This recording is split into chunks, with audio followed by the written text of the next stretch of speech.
7:42. Regresamos a este último bloque aquí en CNN AM, imagen de San Antonio.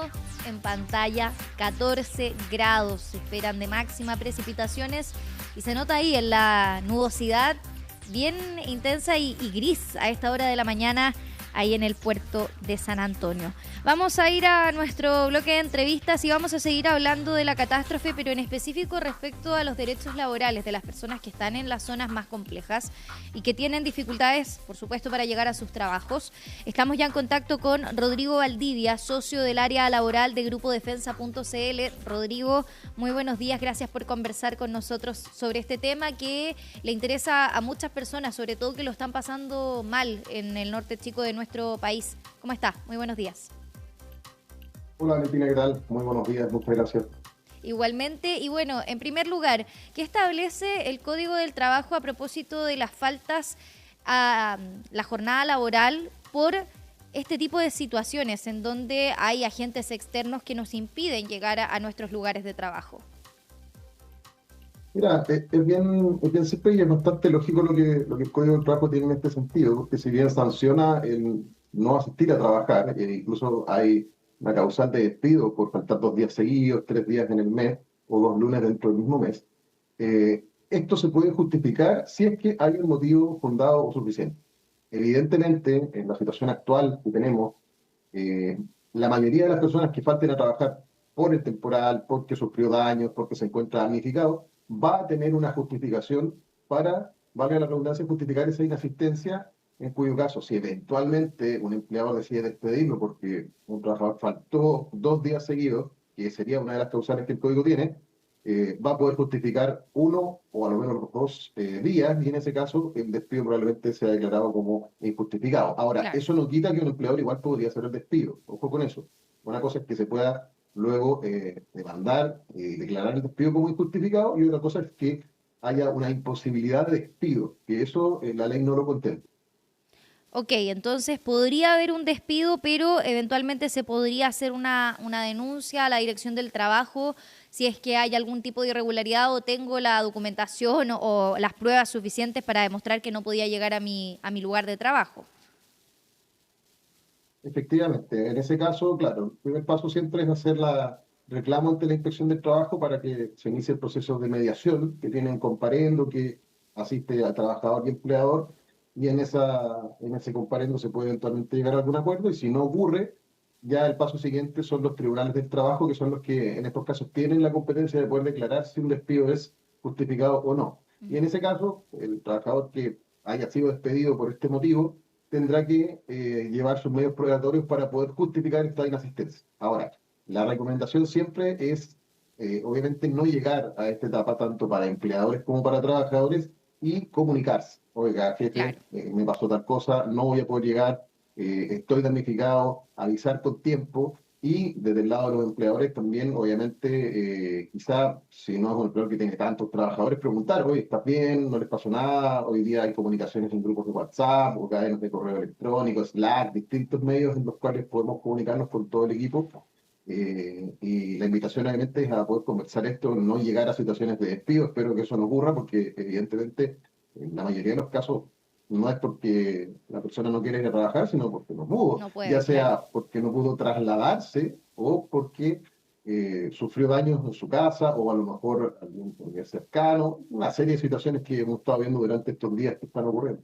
Claro, es aplicar también el sentido común. ¿Qué pasa en los casos en los que el lugar de trabajo no puede garantizar las condiciones mínimas? Hablamos de, por ejemplo, suministro de agua potable o términos de seguridad, pensando en la zona más compleja de la emergencia. ¿El trabajador tiene derecho a negarse a ir a trabajar si es que no se le garantizan estas condiciones?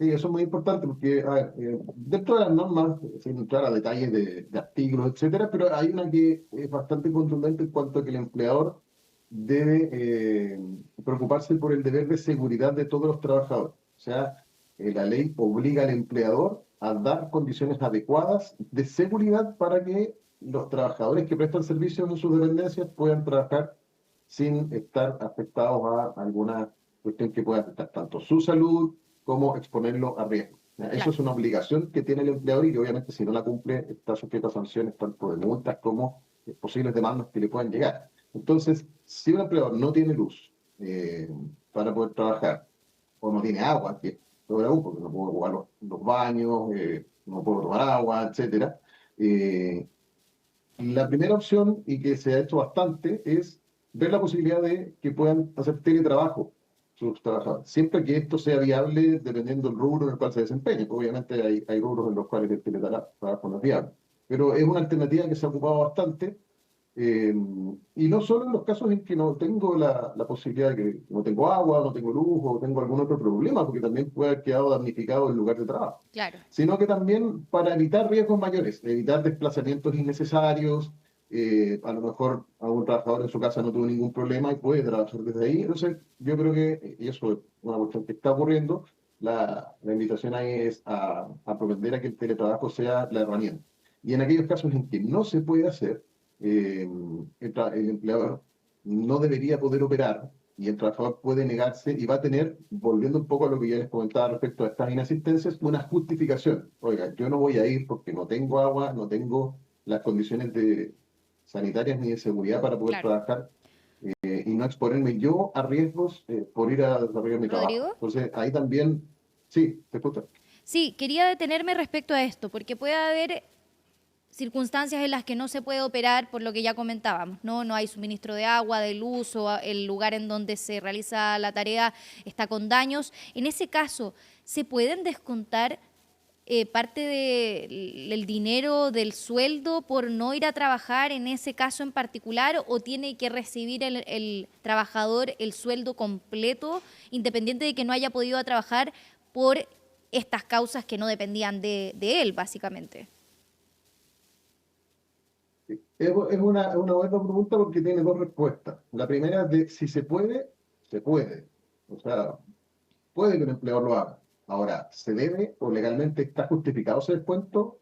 No, porque el descuento se puede hacer cuando la falta es imputable al trabajador. No es por una cuestión del trabajador no ir a trabajar. Pero cuando hay un impedimento que va más allá de la mera voluntad del trabajador, o sea, acá hay fuerza mayor, hay un caso fortuito, una situación que además es de público conocimiento, no es que solamente ocurrió en ese trabajo en particular, sino que está afectando a regiones completas.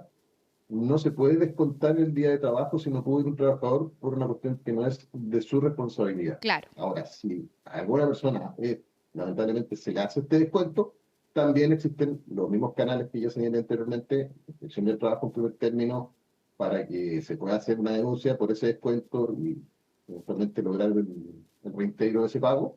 Y también hay otras acciones que ya son de competencia de los tribunales laborales, porque eso incluso podría llegar a constituir una herramienta de autodespido, por ejemplo, ¿ya? Porque es bastante grave descontar del sueldo algo que no es de responsabilidad del trabajador.